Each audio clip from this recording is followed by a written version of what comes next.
The door had warped so badly, it no longer remembered its shape. One corner bowed inward, another leaned away as if ashamed to belong to the rest of the cabin. Amanda stood before it with a plank pressed to her chest, breathing through a weakness that had settled into her bones weeks ago, and refused to leave. The sun was high and unforgiving, pouring heat onto the open land, and the wind carried dust instead of mercy. Her cabin stood alone at the edge of that emptiness, old enough that even the earth around it seemed tired of holding it up. She lifted the plank again, hands trembling, and tried to wedge it into place. The wood slipped. Her shoulder knocked against the frame. Pain bloomed sharp and brief, then dulled into something familiar. She did not curse. She never did. Instead she leaned her forehead against the door and waited for the dizziness to pass, eyes closed, lips moving in a prayer she no longer expected to be answered. The cabin had once belonged to her husband. That fact lived in every beam, every nail hammered with hopeful hands. Now it belonged to silence. The roof sagged in the middle. One window refused to open. Another refused to close. At night, animals crept close enough that she could hear them breathing. In the mornings, she woke unsure whether it had been courage or habit that kept her alive another day. Amanda straightened slowly and wiped her palms against her skirt. She was only 21, but the mirror by the wash basin had stopped agreeing with her age. Illness had thinned her face, hollowed the softness beneath her eyes. Widowhood had done the rest. The town knew her as the young woman who stayed too long in a place that could not shelter her, and that knowledge passed from mouth to mouth without ever turning into help. She raised the plank again. This time she managed to hook it against the doorframe, pressing with all the strength she had left. The wood creaked. A nail popped loose and fell into the dirt at her feet. She stared at it for a long moment, then bent to pick it up, the world tilting as she did. When she stood again, she swayed and had to grab the frame to keep from falling. That was when the sound reached her. Hooves. Slow, steady, unhurried. Not the frantic gallop of danger, not the casual trot of a neighbor. Something in between. She turned her head, heart lifting and sinking all at once, and saw a rider approaching from the road, dust curling around the horse's legs like a warning. She did not step back inside. Pride kept her where she was, plank in hand, sweat darkening the collar of her dress. The rider came closer, resolving into a man with straight shoulders and a face carved by the kind of discipline that did not bend easily. His badge caught the light. Lawman. Of course it was. He reined in a few yards away and looked at the cabin, then at the door, then at her. His gaze was assessing, practical, and entirely unkind without meaning to be cruel. He dismounted and tied his horse to a post that leaned as badly as the door did. "That place is not fit for living," he said, voice flat as ground worn smooth by boots. Amanda stiffened. She did not answer at once. The plank dug into her palm. "You should not be here alone," he continued. "Roof will give in before winter. Door already has." He nodded at her hands. "That thing will not hold." She lifted her chin. "I am managing." He let out a short breath, more impatience than anger. "Managing is not the same as surviving. You look sick." The word landed harder than the plank ever had. She felt it in her chest, in the way her breath shortened. "I did not ask for your opinion," she said, quiet but firm. He studied her again, and something shifted, just barely, in his eyes. "I came to town for hay," he said. "Not to argue. But I would be failing my duty if I left you here. Come with me. I will see that you have a roof and food until you decide what to do next." Amanda laughed once, sharp and brittle. "Charity does not suit me. This is not charity. This is sense." She shook her head. "No." For a moment they stood there, the wind moving between them, the door hanging crooked at her back like proof she could not deny. The lawman's jaw tightened. He did not press further. Instead he turned back toward his horse, as if the matter were settled in his own mind, whether she agreed or not. When he rode away a short while later, the dust settling behind him, Amanda's legs gave out. She sat on the cabin step, plank across her knees, watching the road until he disappeared. The silence returned, heavier than before. The nail lay in her palm, useless. By nightfall, the door finally fell inward. Amanda stood in the open doorway, looking at the dark beyond her walls, then at the road again, empty and waiting. She picked up her shawl, folded it once, and held it to her chest, uncertain whether she was preparing to stay or to leave. Morning came without ceremony, a pale wash of light slipping through the broken window and settling on the floor like a question. Amanda woke stiff and aching, her throat dry, her chest tight, the night's worries clinging to her skin. She sat up slowly, listening for sounds that never came, then stood and faced the door that lay tilted against the wall, defeated. Outside, the land waited, patient and indifferent. She boiled water that tasted of rust and drank it carefully, as if it might run out simply because she needed it. The plank she had tried to fix lay where she left it. The nail too.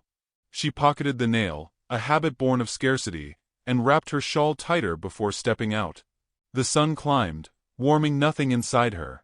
She told herself she would manage another day. She always did.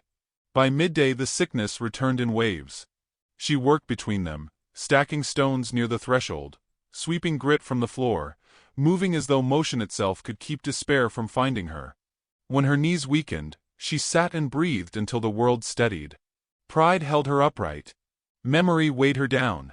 The sound of hooves came again, closer this time, deliberate. Amanda froze, then forced herself to stand. The lawman rode into view and stopped without invitation. He dismounted as before, efficient, already judging the damage. He glanced at the fallen door and exhaled through his nose. "I told you," he said. She bristled. "You told me many things." He lifted the door, testing its weight, then set it back with care. "This will not last another night. You know that." "I know what I know," she replied, heat rising. "I am still here." He studied her face longer than before. The sun showed the shadows beneath her eyes, the tremor she tried to hide. His voice softened only by a degree. "My name is Brent. I am not here to force you. I am here because leaving you would sit wrong with me." She crossed her arms. "And taking me would sit right. It would sit necessary." He looked away toward the road. "I have a place outside town. Not grand. Solid enough. You would have a bed and meals. Nothing owed." "Nothing is always owed," she said. He nodded once, accepting the truth without surrender. "Then stay if you must. But do not pretend this place is anything but a grave waiting for patience." Anger flared, then faded, leaving fear behind. She watched him mount his horse. He did not linger. As he rode away, she felt the pull of his words like a hand on her back. That evening the wind rose and carried a smell of rain without promise. Amanda packed slowly, folding what little she owned with care that felt ceremonial. A dress. A book. Her husband's knife. She paused, hands trembling, then placed the nail beside them. When night fell, she sat by the doorway and waited for dawn, deciding nothing. At first light, she stepped onto the road. Her feet knew the way before her heart agreed. Brent waited where the road bent, hat low, horse calm. He did not smile. He did not hurry her. He only nodded when she reached him. "You can turn back," he said. She did not answer. He took her bundle and secured it. When he offered a hand, she hesitated, then accepted. The ride was quiet. The land rolled by, green and wide, indifferent to her leaving. She felt lighter and heavier all at once. His place sat modest and straight, a house that had learned to endure. He showed her the room without ceremony, set food on the table, and left her alone. The door closed with a sound that held. Night came gently. Amanda lay awake, listening to unfamiliar stillness. Somewhere outside, Brent moved, the house responding to him like an old animal. She pressed her hand to her chest, unsure whether the tightness there was fear or hope, and wondered how long safety would last before it asked something of her. Sleep came in pieces, breaking and returning, each time carrying a different memory. She dreamed of the door standing whole, of hands steadying the frame, of a voice saying nothing and meaning everything. Near dawn she rose and dressed, moving softly, afraid the floor would announce her doubts. She found Brent at the table, hat beside him, eyes on a ledger he was not reading. He looked up, gauged her color, and set a cup before her without asking. "Eat," he said, not as command but as fact. She did. The food grounded her. When she finished, she thanked him, the word small and unfamiliar on her tongue. He acknowledged it with a nod, then stepped aside so she could pass, a courtesy that surprised her more than kindness would have. Outside, he pointed to the fence and the well, explaining simply, leaving space for her to decide how much belonged to her. The day unfolded with cautious normalcy. She rested when the weakness came. He worked where she could see him, never hovering, never far. At noon a rider passed on the road and slowed, curiosity sharp. Brent met the look and held it until the rider moved on. Amanda felt the protection like shade. As evening approached, clouds gathered without threat. She stood at the doorway and realized she was not bracing herself. The thought startled her. Behind her, Brent stopped, close enough to feel, far enough to remain respectful. He did not speak. Neither did she. The house seemed to listen, waiting to learn what they would become. In that quiet, Amanda sensed a choice forming, fragile and alive, and knew that whatever she decided next would change more than a place to sleep. She breathed in, held it, then released, aware the road behind her was closing softly while another path opened, unmarked, asking only patience and courage, before night returned with questions she welcomed. Days settled into one another with the quiet insistence of water, finding its level. Amanda learned the house by sound first. The soft tick of cooling wood after sunset. The distant creak of the well rope when Brent drew water at dawn. The way the wind slipped around the corners instead of through them. Each sound told her she was enclosed, held, and the knowledge both comforted and unsettled her. Her body responded before her thoughts did. Color returned to her cheeks in small, cautious claims. The trembling eased, though it did not vanish. Brent noticed everything without comment. He placed food where she could reach it. He worked within her sight and then stepped away, leaving her room to choose rest or movement without watching. It was a kindness shaped like restraint. On the fourth morning, she asked if she could help. The question surprised them both. Brent paused, studying her face as if weighing not her strength but her resolve. He nodded and handed her a basket of mended cloth to fold. The task grounded her. Her fingers remembered purpose. She folded slowly, aligning edges, smoothing wrinkles, letting the rhythm steady her breathing. They spoke little, but when they did, it was plain and careful. He told her where the water line ran beneath the ground, and which fence post leaned most after storms. She told him which window stuck, and how she preferred the bread cut thinner. Each exchange was a brick laid without ceremony, forming something neither named.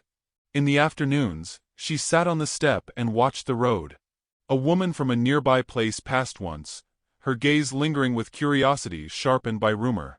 Amanda felt the old heat of shame rise, then fall. Brent met the woman's look without challenge, simply holding it until the curiosity dulled. Later, he asked Amanda if she wanted the gate closed. She said no. The choice mattered. One evening, as light thinned to gold, he spoke of his work. He did not embellish. He did not excuse himself. He said he had learned early that order came easier than mercy, and that he had leaned into what came easy. Amanda listened, hearing the absence of apology as honesty. When he finished, he waited, hands still, as if ready to accept whatever judgment followed. She told him about the door. Not just how it fell, but how it sounded when it did. How the noise echoed in her chest long after the wood hit the floor. He listened without interruption. When she stopped, he nodded once, eyes steady. The silence afterward felt like agreement. The nights grew less restless. She slept longer, deeper. Sometimes she woke with the sense of being watched, not by eyes but by care.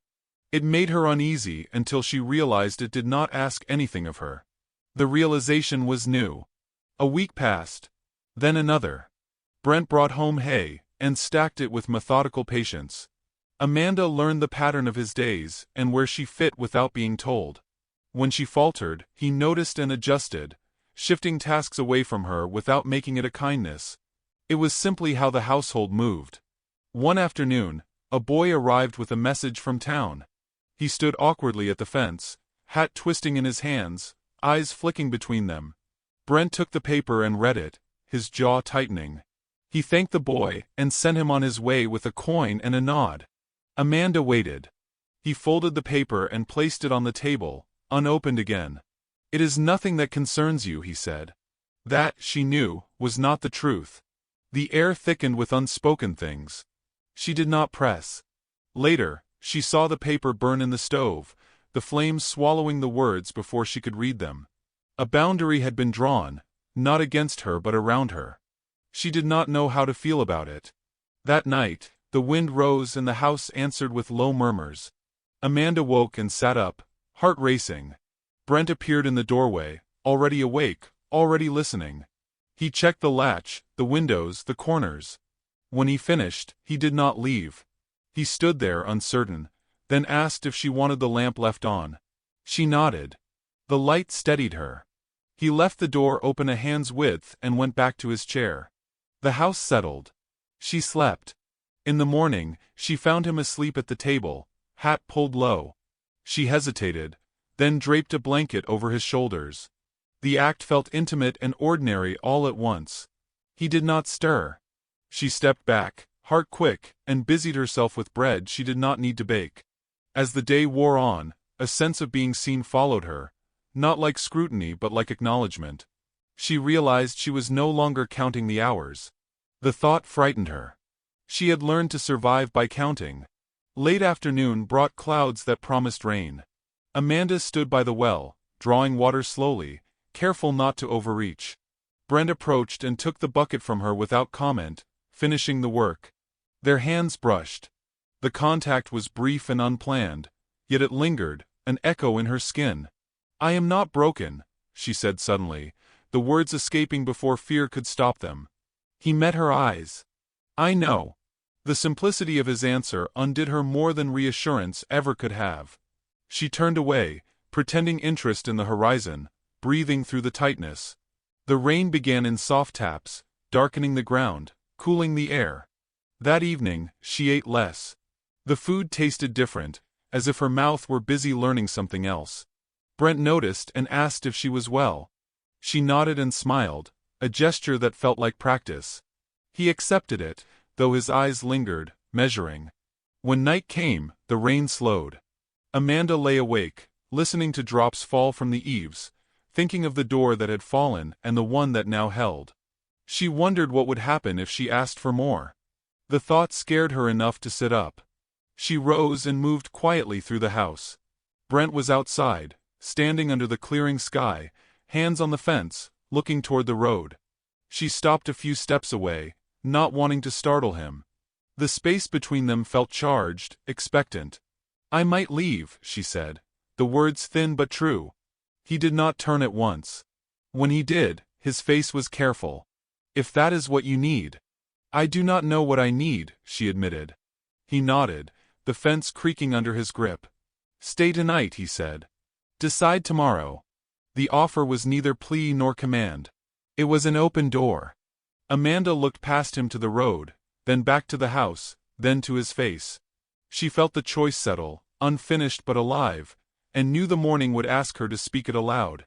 Morning came too bright for how fragile the house still felt. A clean sky stretched wide as if nothing beneath it had ever broken. Amanda woke before the place stirred and lay still, listening, weighing the quiet. She had stayed the night. The choice pressed against her ribs, not heavy yet, but no longer light. When she rose, she dressed with care, smoothing the fabric as though order might lend her courage. Outside, Brent was already working on the gate, repairing a hinge with measured strikes. The sound carried steadiness, the kind that did not rush.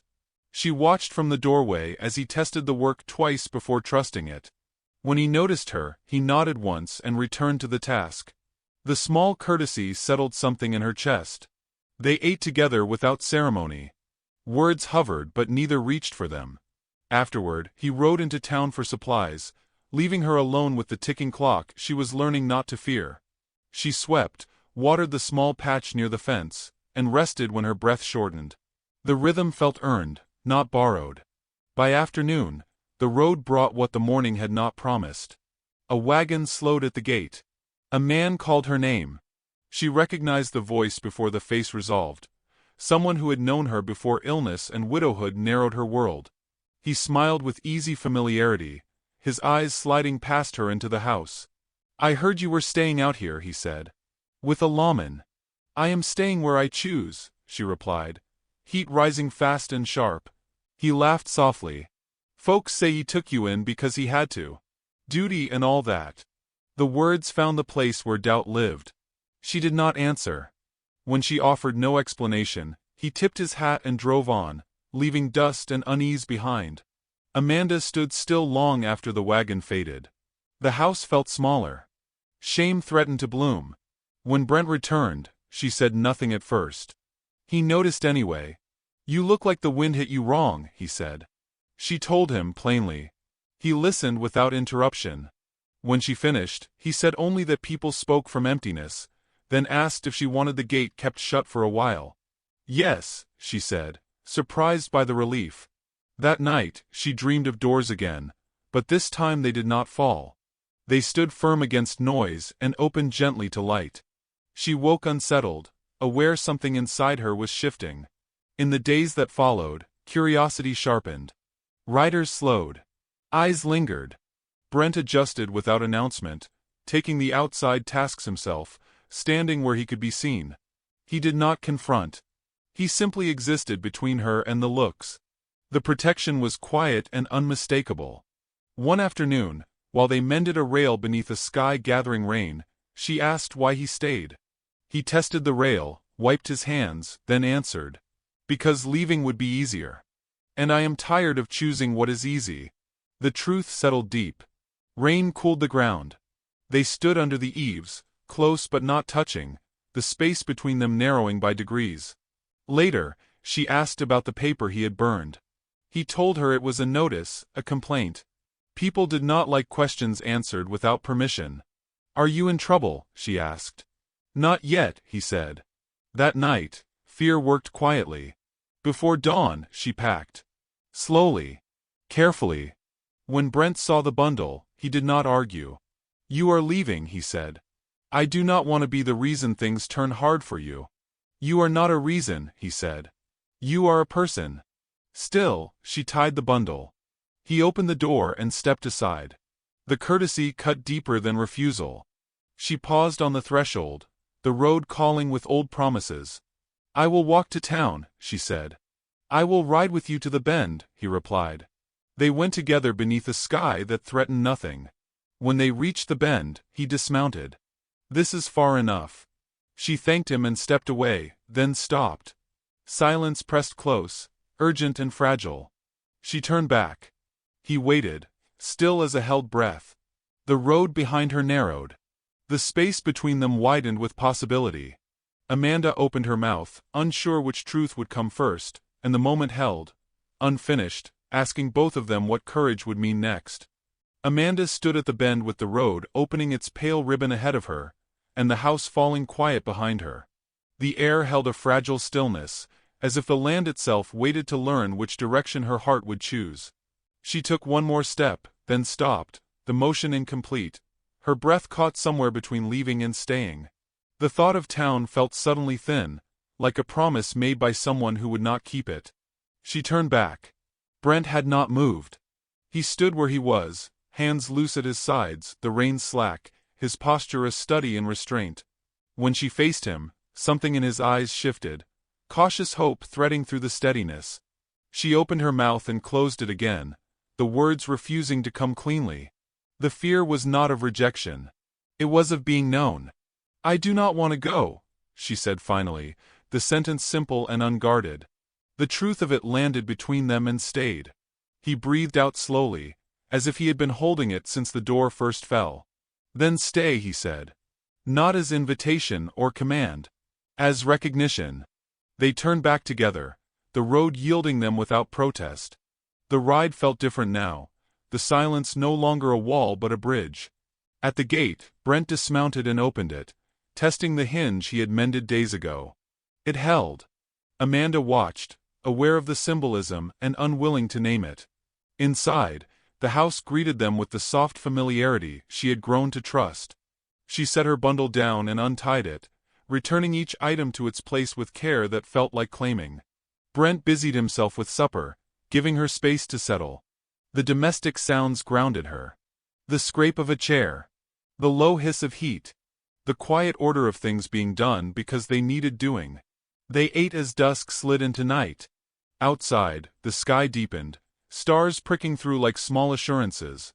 Amanda felt a tightening in her chest, not illness this time, but anticipation. There was something she owed the quiet, something she owed herself. She waited until the dishes were done, until the house had stilled again. Brent stood by the window, looking out, as he often did, measuring the dark. She came to stand beside him, close enough that the warmth of him registered without touching.